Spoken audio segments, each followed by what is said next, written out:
என்னுள் இருக்கும் அருட்பெரும் சுடரை என்னை மறைத்து உம்மை வெளிப்படுத்தும். என் அன்பு இயேசுநாதா, எனக்கு உம்மை பற்றி எடுத்துரைக்க நான் தான். இயேசுவில் அன்பு உறவுகளை, அன்பு மக்களே, இன்று நமக்கு கொடுக்கப்பட்டிருக்கின்ற மிக அருமையான ஒரு தலைப்பு என்ன? பதில் சொல்லணும்ல. உண்மைக்கு சான்று பகர. இன்னைக்கு இந்த கேள்விய உண்மையா அது என்ன அப்படின்னு நம்ம கேட்பதற்கு முன்பாகவே பிலாத்து இயேசுவிடம் கேட்டதை நம்ம இன்றைய நாளினுடைய நற்செய்தியில வாசிக்க கேட்டோம். உண்மையை எடுத்துரைப்பதே எனது பணி அப்படின்னு சொல்லிட்டு இயேசு சொல்றாரு. அப்போ அதுக்கு பிலாத்து கேட்கிறாரு, உண்மையா அது என்ன அப்படி சொல்லிட்டு. இப்போ நான் அதே கேள்வியை உங்ககிட்ட கேட்க போறேன். உண்மை என்றால் என்ன? சொல்றவங்களுக்கு உங்களுடைய பங்கு தந்தையினுடைய அலைபேசி பரிசாக வழங்கப்படும். சொல்லுங்க பார்க்கலாம். உள்ளதை உள்ளபடி சொல்வது. ஓகே, கிறிஸ்தவர்களுக்கு உண்மை என்றால் என்ன? விவிலியம் உண்மை என்று எதை சொல்கிறது? இந்த கேள்விகள் எல்லாம் கொஞ்சம் நம்ம இன்னைக்கு சிந்திக்க போகிறோம். சிந்திக்கலாமா? பார்க்கலாமா? கண்டிப்பாக. அன்பு மக்களே, இன்று இந்த உலகத்தில் நம்ம எடுத்துக்கிட்டோம் அப்படின்னா நம்ம டெஃபினிஷன் கொடுத்துடலாம். உள்ளதை உள்ளபடி சொல்வது அல்லது உள்ளத்தில் இருப்பதை சொல்வது உண்மை. அதை மெய் அப்படின்னும் சொல்வோம். மெய்மை, உண்மை, அப்படியெல்லாம் நம்ம நிறைய வார்த்தைகளை கொண்டு சொல்வோம். ஆனாலும் விவிலியம் உண்மை என்றால் எதை சொல்கிறது? கிறிஸ்தவர்களாகிய நமக்கு உண்மை என்ன? அதை எப்படி நாம் இன்று நம்முடைய வாழ்வில் கடைபிடிப்பது என்பதை குறித்து மிக சுருக்கமாக நாம் இன்று பார்ப்போம். அன்பு மக்களே, இன்னைக்கு உண்மை அப்படின்னு சொல்லும் பொழுது யோவான் நற்செய்தி 16:13 நாம் இவ்வாறாக வாசிக்கிறோம். உண்மையை வெளிப்படுத்தும் தூய ஆவியார் வரும்போது அவர் முழு உண்மையை நோக்கி உங்களை வழிநடத்துவார் என்று. அப்ப தூய ஆவிக்கும் உண்மைக்கும் சம்பந்தம் இருக்கிறது. அது ஆங்கிலத்தில் கூட ஸ்பிரிட் ஆஃப் ட்ரூத் அப்படின்னு தான் சொல்றாங்க. ஏறக்குடைய தூய ஆவியானவருக்கும் உண்மை என்று ஒரு பெயர் இருக்கிறது. அப்படியே நம்ம பார்த்தோம் அப்படின்னா எபேசியர் புத்தகம் 1:13 நீங்களும் உங்களுக்கு மீட்பளிக்கும் நற்செய்தியாகிய உண்மையின் வார்த்தையை கேட்டு அவர் மீது நம்பிக்கை கொண்டு வாக்களிக்கப்பட்ட தூய ஆவியால் அவருக்குள் முத்திரையிடப்பட்டு இருக்கிறீர்கள் அப்படின்னு எழுதப்பட்டிருக்கிறது. அப்ப இங்க என்ன சொல்லுது? நற்செய்தி ஆகிய உண்மை. Gospel is the truth. நற்செய்தி தான் உண்மை அப்படின்னு சொல்லப்பட்டிருக்கிறது. நற்செய்தினா என்னது? இயேசுவினுடைய இறப்பு, பாடுகள், இறப்பு, உயிர்ப்பு, இதுதான் நற்செய்தி, இதுதான் காஸ்பல். அப்ப இந்த நற்செய்தி தான் உண்மை அப்படின்னு சொல்லியிருக்கு. இப்ப இப்படி நம்ம சுத்தி சுத்தி பல விடயங்களை பார்த்தாலும் டைரக்டா ஒரு ஆன்சர் இருக்குது. எது உண்மை அப்படிங்கிறதுக்கு இயேசுவே பதிலை சொல்கிறார். யோவான் நற்செய்தி 14:6 எல்லாருக்கும் தெரிஞ்சிருக்கும். இயேசு சொல்கிறார், நானே வழியும் உண்மையும் வாழ்வும் அப்படின்னு சொல்றார். ஐ அம் த ட்ரூத், நான் தான் உண்மை அப்படின்னு சொல்றார். அப்ப கிறிஸ்தவர்களாகிய நமக்கு விவிலியம் சொல்கின்ற உண்மை என்பது இயேசுவும் இயேசுவினுடைய வார்த்தைகளும் அப்படி நம்ம எடுத்துக்கலாம். இயேசு என்று சொல்லும் பொழுது அவருடைய விழுமியங்கள், அவருடைய பண்பு நலன்கள், மன்னிப்பு, அன்பு, கொடுத்தல், பிறருக்காக தன்னை கையளித்தல் என்று எல்லா விதமான நல்ல விழுமியங்களை நம்ம எடுத்துக்கிட்டோம் அப்படின்னா அதுதான் உண்மை. ஓகே, இந்த சின்ன ஒரு இதோடு இப்பொழுது நம்ம இந்த உண்மையை சான்று பகர வேண்டும், உண்மைக்கு சான்று பகர வேண்டும் அப்படிங்கிற கோணத்தில் இன்னும் கொஞ்சம் நம்முடைய புனிதரை சந்தியாகப்பரை நம்ம கொஞ்சம் சேர்த்து சிந்திக்கலாம் அப்படின்னு ஆசிக்கிறேன். இப்பொழுது ஒரு கேள்வி. சந்தியாகப்பர் என்ன அவருடைய உண்மையான பைபிள் அவருக்கு சொல்ற பெயர் என்ன? யாகப்பர், அப்படிதானே? அது ஏன் இப்போ சந்தி யாகப்பர்? உங்களுக்கு உங்க பங்குசாமி சொல்லி கொடுத்துருக்கிறாரா தெரியல, கேட்போம் பார்ப்போம், சொல்லுங்க பார்ப்போம். சந்த் அப்படின்னா லத்தீன் மொழியில செயின்ட், சான் யாகப்பர், சந்தி யாகப்பர், அதனால தான் அப்படி நமக்கு பெயர் வந்திருக்கிறது. ஓகே, இப்போ ஒரு கேள்வியை கேட்கணும். ஏன்னா சந்தி யாகப்பர் ஒரு முக்கியமான ஒரு பணியை விவிலியத்தில் செய்ததாக நம்ம பார்க்கிறோம். சரியா? இந்த கேள்விக்கு பதில் சொல்றவங்களுக்கு கண்டிப்பாக பரிசு உண்டு, கண்டிப்பாக பரிசு உண்டு. நானே அந்த பரிசை கொடுப்பேன், பார்க்கலாம். சரியா? ஓகே, மொத்தம் நம்முடைய கத்தோலிக்க திருஅவையில் எத்தனை திருச்சங்கங்கள் நடைபெற்றிருக்கின்றன?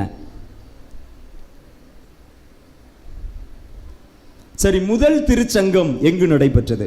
திருச்சங்கம்னா கவுன்சில், ஆங்கிலத்தை உங்களுக்கு புரியணும் அப்படின்னா கவுன்சில்.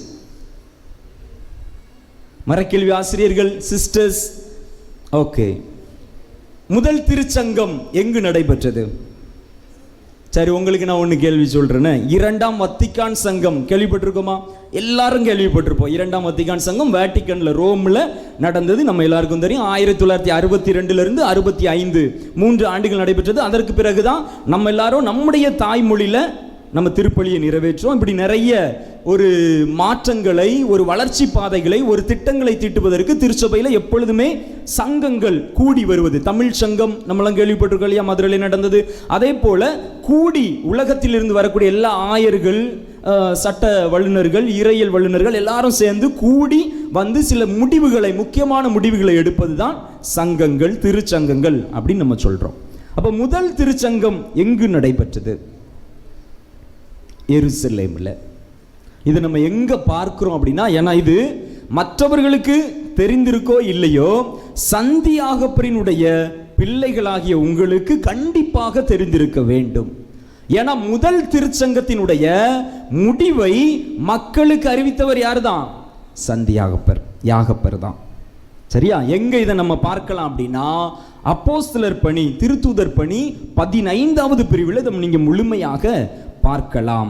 இது என்ன பிரச்சனை அப்படின்னா, இந்த பிரச்சனை ஒருவேளை இன்று நமக்கு வேடிக்கையாக இருக்கும், ஆனால் அன்னைக்கு பிரச்சனை ரொம்ப பெரியது. ஒரு பக்கம் பேதுரு, அவர் தான் முதல் போப், அப்படிதானே? அந்த போப்பாண்டவர், முதல் போப், ஒரு பிரச்சனையை கொண்டு வராரு. இன்னொரு பக்கம் அவருக்கு எதிரா யார் நிக்கிறா? பவுலடியார் நிக்கிறாரு. பவுலும் பர்னபாவும் நிக்கிறாங்க. பயங்கர வாக்குவாதம் நடக்கிறது.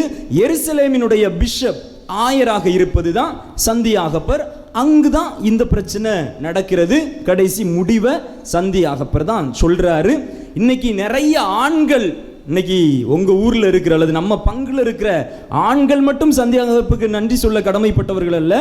மொத்த திருச்சபையில் உலகத்தில் இருக்கிற எல்லோ கத்தோலிக்க அல்லது கிறிஸ்தவர்கள் எல்லோருமே சந்தி யாகப்பருக்கு கடமைப்பட்டு இருக்கிறோம். ஏன் அப்படின்னா பிரச்சனை ரொம்ப சிம்பிள். பேதுரும் அவருடைய குழுக்களை சார்ந்தவர்களும் பிற இனத்தவர்கள் கிறிஸ்துவை ஏற்றுக்கொள்ள வேண்டும் என்றால் விருத்த சேதனம் கண்டிப்பாக செய்ய வேண்டும் என்று சொல்கிறார்கள். என்ன செய்யணும்? விருத்த சேதனம். விருத்த சேதனம்னா உங்களுக்கு தெரியும் நினைக்கிறேன், தெரியும் தானே? இஸ்லாமியர்கள் இன்னைக்கு பண்ணக்கூடிய சுன்னத் அப்படின்னு சொன்னா இன்னும் உங்களுக்கு நல்லா தெரியும். விருத்த சேதனம் இன்னைக்கு நிறைய பேருக்கு தெரியாது. அப்ப ஆண்கள் எல்லோருமே திருச்சபைக்குள்ள கிறிஸ்தவராக மாற வேண்டும் என்றால் நீங்க சுன்னத் செஞ்சிருக்கணும், விருத்த சேதனம் செஞ்சிருக்கணும். உங்களுடைய முதல் இரத்தத்தை கடவுளுக்கு அந்த மண்ணில் நீங்கள் சிந்தி இருக்க வேண்டும் அப்படின்னு சொல்லி ஒரு குழுவினர், குறிப்பாக பேதுருவை தலைமை தாங்கி அந்த குழுவினர் சொல்கிறார்கள். இன்னொரு பக்கம் பவுலடியார், இல்ல அதெல்லாம் தேவையே கிடையாது, கிறிஸ்துவை நம்பினால் மட்டும் போதும், இவர்கள் எல்லோருமே திருமுழுக்கை எடுத்தால் போதும், விருத்த சேதனம் என்பது தேவையில்லை அப்படின்னு சொல்லிட்டு பயங்கர பிரச்சனை. நீங்க அதை வாசித்தீங்களாலே தெரியும், அதுல சொல்லப்பட்டிருக்கும். பெரிய டிஸ்கஷன், விவாதத்திற்கு பிறகு யாகப்பர் அங்கு எழும்பி அவர் ஒரு கடைசி பதிலை தருகிறார். அதான் என்னது? கிறிஸ்துவின் மீது நம்பிக்கை கொண்டால் போதும், விருத்த சேதனம் என்பது தேவையில்லை, திருமுழுக்கு என்றால் அது மட்டுமே போதும், அவர்கள் எல்லோருமே கிறிஸ்துவின் பிள்ளைகளாக மாறுகிறார்கள் என்று. அன்பு மக்களே, நான் முதல்ல ஒரு கேள்வி கேட்டேன், எத்தனை சங்கங்கள் இதே போல நடந்திருக்கு அப்படின்னு சொல்லிட்டு. 21 சங்கங்கள் நடந்திருக்கிறது. சரியா? இந்த சங்கங்கள் இப்போ உங்களுடைய ஆயர், கோட்டார் மறை மாவட்டத்தினுடைய ஆயர் கூடுகை பண்ணி அது ஒரு சங்கமா அப்படின்னா இல்லை. உலக அளவில் திருத்தந்தையால் அழைக்கப்பட்டு நடத்தப்படக்கூடிய சங்கங்கள் தான் எண்ணிக்கையாக கருதப்படும். இதுவரைக்கும் 21 சங்கங்கள் நடந்திருக்கிறது. இது உங்களுடைய கத்தோலிக்க ஜெனரல் நாலேஜுக்காக.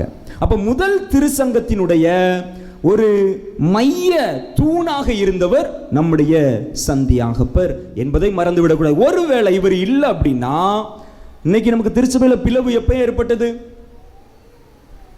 1517 ஆண்டு முதல் முறையாக மார்ட்டின் லூத்தர் திருச்சபையை பிரிக்கிறார். அப்படிதானே? இல்லை அப்படின்னா முதல் நூற்றாண்டிலேயே திருச்சபையானது பிளவுபட்டிருக்கும். அப்ப பிளவுபடாமல் இருப்பதற்கு அடித்தளமாக இருந்தவர் யார் அப்படின்னு சொன்னோம்னா புனித சந்தியாகப்பர். இதை கத்தோலிக்க கிறிஸ்தவர்கள் எல்லோரும் அறிந்திருக்க வேண்டும். தூய ஆவியானவருடைய உண்மையை அவர் அங்கு போப்பாண்டவர் திருத்தந்தையாக இருந்த புனித பேதுருவும் பவுலும் சண்டையிடும் பொழுது 2 பேரையும் சமாதானம் செய்து வைத்து உண்மைக்கு அவர் சான்று பகர்கிறார். உண்மைக்கு அவர் சான்று பகர்கிறார். அன்பு மக்களே, இந்த பிரிவினையை குறித்து இன்னும் கூடுதலாக நான் உங்களோடு பேசலாம் அப்படின்னு ஆசிக்கின்றேன். மார்ட்டின் லூத்தர் 1517 திருச்சபையை பிரிக்கிறார். பிரிக்கும் பொழுது இன்னைக்கு நம்முடைய திருவிவிலியம் எத்தனை புத்தகங்களை கொண்டது? இது ரொம்ப சிம்பிளான கேள்வி, நீங்க தான் பதில் சொல்லணும். கத்தோலிக்க திருவிவிலியத்தில் எத்தனை புத்தகங்கள் உண்டு? என்னப்பா மரக்கேள்வி ஆசிரியர்கள், எத்தனை புத்தகங்கள் உண்டு? கரெக்டா சொல்றீங்க, சொல்லுங்க. 74, 5, 6, 73. வெற்றி சகோதரி அருமையா சொன்னாங்க. எத்தனை புத்தகம் உண்டு? 73 புத்தகங்கள் உண்டு. எதுல? நம்முடைய கத்தோலிக்க திருச்சபையினுடைய விவிலியத்தில். நல்லா கேட்டுக்கிடுங்க, நல்லா கேட்டுக்கிடுங்க. ஏன்னா உங்களுக்கு இது தெரியல, அதனால திரும்பியும் சொல்றேன். கத்தோலிக்க திருச்சபையினுடைய புத்தகத்தில் 73 புத்தகங்கள் உண்டு. சரியா?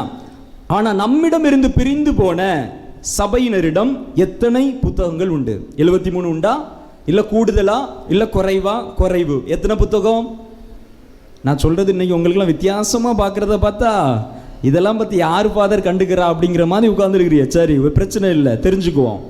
66 புத்தகங்கள். அப்ப எத்தனை புத்தகத்தை நீக்கிட்டாங்க? 7 புத்தகத்தை நீக்கிட்டாங்க. சரிதானே? அதுக்கு பல காரணங்கள் உண்டு, நீங்க மெதுவா சிந்திக்கலாம். இப்ப அதுக்குள்ள போனோம்னா என்ன ஒரு 1 மணி நேரம் நான் உங்களுக்கு பிரசவம் கொடுக்கணும். அப்ப நம்முடைய புத்தகங்கள் எத்தனை? சத்தமா சொல்லுங்க பாப்போம். 73.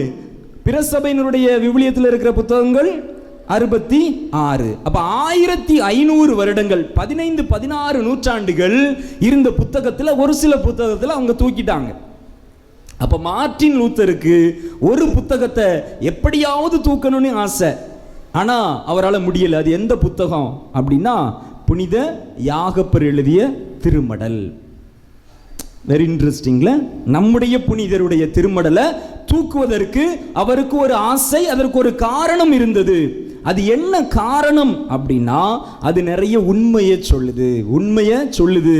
என்ன உண்மை அப்படின்னா குறிப்பா யாக்கோபு 2:26 இந்த வசனம் நீங்க கண்டிப்பா மனப்பாடமா சொல்லுவீங்கன்னு நினைக்கிறேன்.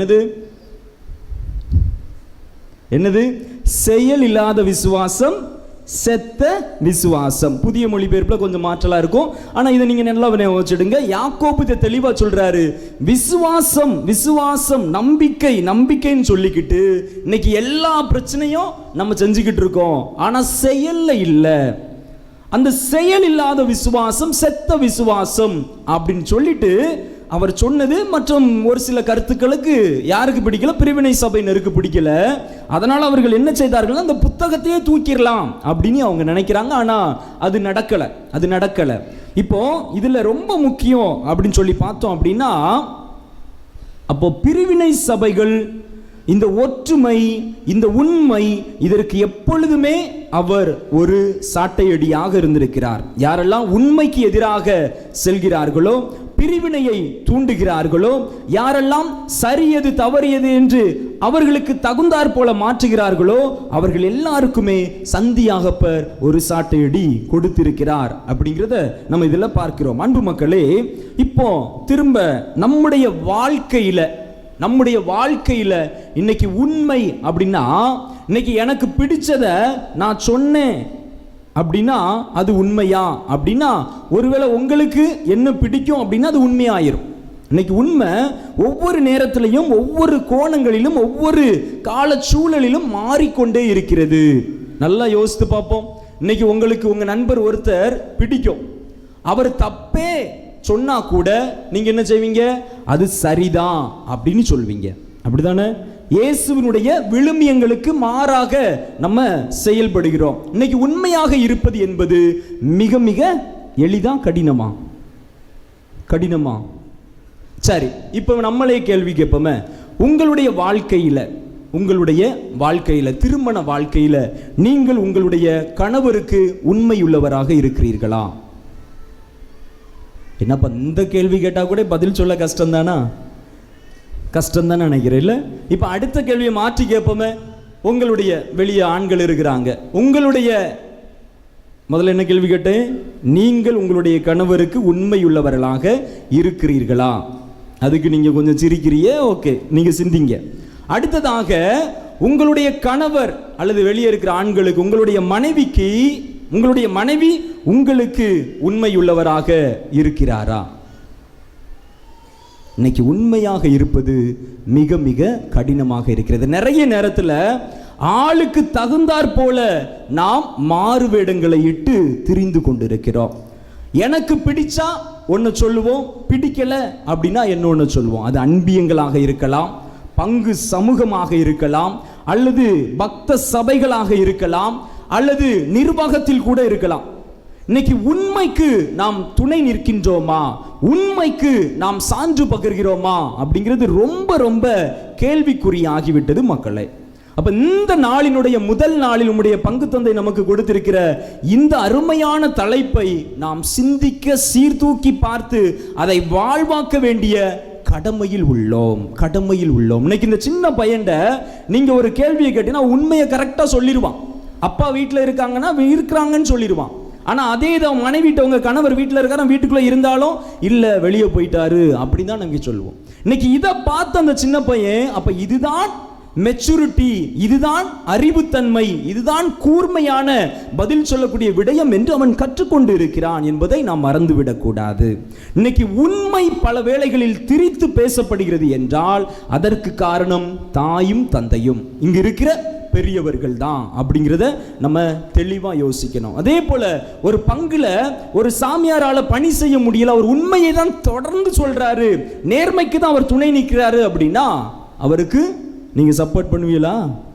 அவரை பெட்டிஷன் போட்டு பிஷப்ட சொல்லி இடத்த காலி பண்றதுக்கு தான் நம்ம முயற்சிக்கிறோம். ஆண்டவர் இயேசு கிறிஸ்துவை ஏன் 33 வயசுல கொன்னுட்டாங்க? ஏன் 33 வயசுல கொண்டுட்டாங்க? அவர் ஏன் 60 வயசு 70 வயசு வரை பல நம்மளை போல வாழல? காரணம், அவர் உண்மையாக இருந்தார். அப்ப இன்னைக்கு உண்மையாக இருப்பது என்பது மிக கடினம். ஆனால் ஆண்டவர் இயேசு கிறிஸ்து இன்னைக்கு நமக்கு ஒரு இறை வார்த்தையை சொல்கிறார். இதன் இன்னைக்கு நீங்க போகும்போது வீட்டுக்கு எடுத்து போகக்கூடிய இறை வார்த்தை என்ன அப்படின்னா, யோவான் நற்செய்தி 15வது பிரிவு 18வது இறை வார்த்தை. உலகு உங்களை வெறுக்கிறது என்றால் உங்களை வெறுக்கும் முன்னே என்னை வெறுத்தது என்பதை தெரிந்து கொள்ளுங்கள். உலகு உங்களை வெறுக்கிறது என்றால் உங்களை வெறுப்பதற்கு முன்பே அது என்னை வெறுத்து விட்டது என்று நீங்கள் தெரிந்து கொள்ளுங்கள் என்று ஆண்டவர் இயேசு சொல்கிறார். இன்னைக்கு நம்ம நிறைய நேரத்தில் என் பின்னாடி 100 பேர் இருக்கிறான், எதுக்கு? நான் அவனுக்கு ஏத்தது மாதிரி பேசிக்கிட்டே இருக்கிறேன், அவனுக்கு பிடிச்சதெல்லாம் செய்துகிட்டே இருக்கிறேன் அப்படிங்கிறதுனால 100 பேர் இருக்கிறான். ஆனா ஆண்டவர் உங்க கூட நிற்பாரா அப்படின்னா நிற்க மாட்டார். இந்த உலகத்தை பொறுத்தவரையில எனக்கு நிறைய செல்வங்கள் இருக்கு, ஏன்னா நான் ஏமாத்தி வாழ்றேன், பிறரை காயப்படுத்தி கஷ்டப்படுத்தி வாழ்றேன், அவனுடைய துரோகத்துக்கு நான் ஆளாகி இருக்கிற எல்லா விதத்திலையும் நம்ம அவனுக்கு எதிராக தவறான வாழ்க்கையை வாழ்ந்து இன்னைக்கு நம்ம பெரிய பணக்காரர்களாக, பதவியில் இருப்பவர்களாக, பணபலம் ஆள்பலம் நிறைந்தவர்களாக இன்னைக்கு நம்ம இருந்து கொண்டு இருக்கிறோம். ஆனா உண்மையிலேயே ஆண்டவர் உங்களுக்கு பின்பாக பக்கபலமாக இருப்பாரா என்றால் இருக்க முடியாது. அன்பு மக்களே, இந்த உலகத்தில் 1000 லட்சக்கணக்கான பேர் நம்மோடு இருந்தாலும் ஆண்டவர் நம்ம கூட இல்லை அப்படின்னா அதனால என்ன பயன்? என்ன பயன்? எந்த பயனுமே கிடையாது. ஏன்னா உன் கூட 1000 பேர் 1,00,000 பேர் இருந்தாலும் அவன் உனக்கு உண்மையாக இருக்க போவதில்லை. என்றாவது ஒரு நாள் உன்னுடைய காலை வாருவான், என்றாவது ஒரு நாள் உனக்கு எதிராக உன்னுடைய முதுகில் குத்துவான். அப்ப என்னைக்குமே உண்மை என்பது வெல்லும், வாய்மையே வெல்லும் அப்படின்னு சொல்றது அது மெதுவா வெல்லலாம். ஆனா என்னைக்குமே இந்த உண்மைதான் நமக்கு என்னைக்கும் அடிப்படையாக, ஒரு வலிமையாக, ஒரு பக்க பலமாக நம்மோடு இருக்கும் என்பதை நாம் மறந்து விடக்கூடாது. ஒரு சின்ன கதையை சொல்லலாம் நினைக்கிறேன். ஏன்னா இன்னைக்கு பெரியவர்கள் எல்லோருமே இன்னைக்கு நம்ம பிள்ளைகளுக்கு லிப்ஸ்டிக் போடுறது எப்படி அப்படின்னு நீங்க சொல்லி கொடுக்குறீங்க, மேக்கப் பண்றது எப்படி அப்படின்னு சொல்லி கொடுக்க, ட்ரெஸ்ஸிங் எப்படி பண்ணணும் அப்படிங்கறத சொல்லி கொடுக்கிறோம். ஆனா உண்மையிலேயே உண்மையாக இருப்பது எப்படி அப்படிங்கிறத சொல்லிக் கொடுப்பதே கிடையாது. இந்த பிள்ளைகளுக்கு பொய்யை சொல்லிக் கொடுப்பதே தாயும் தந்தையும் நான் தான். அன்பு மக்களே, ஒரு மாமியார் மருமகள், சின்ன கதை தான், வேகமாக முடிச்சிடலாம். ஒரு மாமியார் மருமகள் இருக்கிறாங்க. அந்த மாமியார் ஓடி வராங்க பங்குச்சாமியார்கிட்ட, நம்ம ப்ரூனோ ஃபாதர்கிட்ட தான் வராங்க. சரியா? வந்து ஃபாதர் என் வாழ்க்கையில் நிறைய கஷ்டம், என் மருமக நீ ரொம்ப டார்ச்சர் பண்ணுறா, அதெல்லாம் விட மோசம் என்ன அப்படின்னா அவள் ஒரு கிளி வளர்க்குறா, அந்த கிளி என்ன ரொம்ப டார்ச்சர் பண்ணுது. ஃபாதருக்கு மண்டை குழம்பிட்டு இப்படி மண்டையை சொறிற, மருமக டார்ச்சர் பண்ணுறாரு புரிஞ்சுக்கலாம், அது என்ன கிளி டார்ச்சர் பண்ணுது அப்படின்னு சொல்லி அவர் யோசிக்கும் போது அந்த பாட்டி சொல்லுது, இல்லை ஃபாதர், அந்த கிளி ஒன்று இருக்குது, என்னை பார்த்து என் மருமக எப்போ பார்த்தாலும் கோவத்தில் செத்து போயிருன்னு சொல்லுவா, அதே போல அந்த கிளியும் அதை கற்றுக்கிட்டு என்ன சொல்லுது, செத்து போயிருன்னு சொல்லுது. நான் இப்படி வந்தேன்னா செத்து போயிருன்னு சொல்லுது, அந்த ஆளை போனேன்னா என்னை பார்த்தாலே அந்த கிளி செத்து போயிருன்னு தான் சொல்லுது. ஃபாதர் என்ன செய்யன்னு தெரியல. அப்போ ப்ரூனோ ஃபாதர் நல்லா இயற்கையெல்லாம் நல்லா நேசிப்பார். ஏன்னா எனக்கு அவருக்கு தெரியும். நீங்கள் கூட நீங்கள் பார்த்தீங்கன்னா செடிகள்லாம் வளர்ப்பார், அப்படி தானே? நீங்கள் பார்த்தீங்கன்னா தெரியும், வீட்டிலலாம் செடி வளர்த்துருப்பார். அங்கேயும் அவர் கார்டனராக இருந்தார், குருமடத்தில் படிக்கும் பொழுதும் கார்டனராக இருந்தார். பன்னிலாம் நல்லா மேய்ப்பார். இல்லை, உண்மையிலேயே குருமடத்தில் நாங்கள் எல்லாரும் எல்லாருமே பண்ணி மேய்ச்சிருக்கிறோம், கால்நடைகள்லாம் வளர்த்துருக்கிறோம். அப்போ அவர் ஒரு இயற்கை ஆர்வலர். அப்போ அவருடைய ரூமில் ஒரு கிளி வளர்த்துட்டு இருக்கிறாரு. அவர் என்ன செய்கிறாரு, இந்த கிளியை கொண்டு போய் பாட்டி நீங்கள் கவலைப்படாதுங்க, உங்கள் மருமக கிளியை என் கிளியை வச்சு கரெக்ட் பண்ணிருங்க அப்படின்னு. அந்த பாட்டிக்கு ஒன்றும் புரியல, என்னடா இப்படி சொல்கிறாரு ஃபாதர் அப்படின்னு. நீங்கள் போங்க பாட்டி, உங்களுக்கு எல்லாம் புரியும் அப்படின்னு சொல்லி அனுப்பி விடுறாப்புல. அப்போது அந்த பாட்டியும் போய் ஒரு 1/2 மணி நேரத்தில் ஃபாதர் நீ ஓடி வந்து, நீங்களும் வேண்டாம் உங்கள் கிளியும் வேண்டாம் அப்படின்னு சொல்லி கையெடுத்து கும்பிட்டுட்டு விட்டுட்டு ஓடு. அப்போது ஃபாதர் என்ன செய்யணும்னு தெரியல, என்னப்பா என்ன நடந்துன்னு தெரியலையே, பாட்டி நில்லுங்க, என்ன நடந்துன்னு சொல்லிட்டாவது போங்க. ஃபாதர் உங்கள் கிளிக்கு என் மருமக கிளியே பரவாயில்ல ஃபாதர். ஐயோ, அந்த மருமக கிளி என்ன சொல்லிச்சு, செத்து போயிருன்னு தான் சொல்லிச்சு. ஃபாதர் யோசிக்கிறாரு, நம்ம கிளியதும் கெட்ட வார்த்தை போட்டு செந்தமிழ்ல பேசிட்டோ அப்படின்னு சொல்லிட்டு ஃபாதர் யோசிக்கும் போது, என்ன நடந்துன்னு சொல்லுங்க பாட்டி, மண்டை காயுது சொல்லுங்க அப்படின்னு சொல்லி திரும்ப கேட்குறார். அப்போ அந்த பாட்டி சொல்லிச்சு, ஃபாதர் ஏன் மருமக கிளி என்னைய பார்க்கும்போதெல்லாம் என்ன சொல்லிச்சு, செத்து போயிருன்னு சொல்லிச்சு. அப்பெல்லாம் உங்க கிளி 2 கண்ணையும் மூடி, ஆண்டவரே எங்கள் மன்றாட்டை கேட்டருளும் சொல்லுது ஃபாதர் அப்படின்னு சொல்லி அந்த பாட்டி இடத்தை காலி பண்ணிட்டு நல்லா சிரிச்சிருக்கிறிய, மகிழ்ச்சி. ஆமாம் அன்பு மக்களே, இந்த கதை எதற்காக அப்படின்னா, இன்று பெரியவர்களை, அதாவது நம்ம குடும்பத்தில் நம்ம தொடர்ந்து ஒரு காரியத்தை செய்கிறோம் அப்படின்னா அது மற்றவர்களில் ஒரு வைப்ரேஷனை கிரியேட் பண்ணும். இன்னைக்கு வந்ததுலேருந்தே நான் உருன்னு உட்கார்ந்தா நீங்கள் எல்லாரும் உருன்னு தான் உட்கார்ந்துருப்பீங்க. ஒரு மனிதனால் இங்கு இருக்கிற எல்லாருக்கும் ஒரு வைப்ரேஷனை கிரியேட் பண்ண முடியும். அதே போல ஒரு மகிழ்ச்சியோடு நம்ம பேசி சிரித்து சந்தோஷமாக இருந்தோம் என்றால் ஒரு மகிழ்ச்சியை மற்றவர்கள் மத்தியிலே நம்மளால் உருவாக்க முடியும். இது இயற்கை. அப்போ மனிதர்களிடமிருந்து மற்ற மனிதர்கள் மட்டும் கற்றுக்கொள்வதல்ல, மற்ற மனிதர்கள் மட்டும் அந்த அதிர்வை எடுத்துக்கொள்வதல்ல, மாறாக உயிரினங்கள் எல்லாமே அந்த அதிர்வை நம்மளால பெற முடியுது அப்படிங்கிறதுக்கு அந்த கிளி ஒரு எடுத்துக்காட்டு. தொடர்ந்து மருமகள் செத்து போயிருன்னு சொல்லி அந்த கிளி கத்துக்கிடுது. ஃபாதர் அறையில உங்களுக்காக தினமும் ஜெபிக்கிறாரு, அந்த ஜெபத்தை அவர் வளர்த்த கிளி கத்துக்கிடுது. இதுதான் அந்த கதையினுடைய சாராம்சம். ஆனால் இன்னைக்கு நம்முடைய குடும்பங்களில் கொஞ்சம் பார்த்தோம் அப்படின்னா இன்றைய தலைமுறையினர் நீங்க நல்லா பார்த்தீங்க அப்படின்னா செல்ஃபிஷா இருப்பாங்க. நம்முடைய பிள்ளைகளை நீங்க யோசித்து பார்த்தீங்கன்னா சுயநலம் மிக்கவர்களாக இருப்பார்கள். இருக்கிறார்களா? அடம் பிடிப்பார்கள். இருக்கிறார்களா? உங்களுடைய பிள்ளைகளை நீங்களே யோசித்து பார்க்கலாம். அடம் பிடிப்பாங்க, நான் சொன்னதுதான் சரி அப்படின்னு நிற்பாங்க. அதே போல எல்லாம் எனக்கு மட்டும்தான் அப்படின்னு சொல்லி நிற்பாங்க நம்முடைய பிள்ளைகள். இருக்கிறீங்களா? ஐயையோ, ஃபாதர் சுற்றி சுற்றி கடைசி நம்ம கிட்ட வந்துட்டாரே அப்படின்னு நினைச்ச மாதிரி இருக்கு. ஆமாம், ஏன்னா இன்னைக்கு இந்த தலைமுறையினர் நம்ம நல்லா வாழ்ந்துட்டோம். ஆனால் அடுத்த தலைமுறைக்கு நம்ம நிறைய விடயங்களை கடத்துவது இல்லை. குறிப்பாக நல்ல காரியங்களை கடத்துவது இல்லை. எப்படி வாழ வேண்டும், எப்படி வாழக்கூடாது, எப்படி பேச வேண்டும், எப்படி பேசக்கூடாது, எப்படி அடுத்தவனுக்கு உதவ வேண்டும், எப்படி அதை எதிர்பார்ப்பு இல்லாமல் செய்ய வேண்டும் என்பதை இன்று நாம் பல நேரங்களில் நாம் கற்றுக் கொடுக்காமல் இருக்கிறோம். உண்மையா இருத்தல் அப்படிங்கிறதுக்கு அடுத்த தலைமுறைக்கு மிகப்பெரிய சவாலாக இருக்கும். அதனால தான் இன்னைக்கு விவாகரத்து என்பது நம்முடைய தலைமுறையிடம் அதிகமாகி கொண்டிருக்கிறது. அடுத்த தலைமுறையில் எல்லார் வீட்டிலும் இன்னைக்கு விவாகரத்து ஆயிரும். இன்னைக்கு நம்ம பார்க்கிற கிரிக்கெட் வீரர்கள் விவாகரத்து, நடிகைகள் விவாகரத்து, இதை நம்ம பார்த்து கொண்டு இருக்கிறோம். அப்ப இதை பார்த்து வளரக்கூடிய பிள்ளைகள் நாளை எப்படி இருக்கும் அப்படிங்கிறது ஒரு எடுத்துக்காட்டு தான் நான் விவாகரத்துக்கு சொல்றேன்.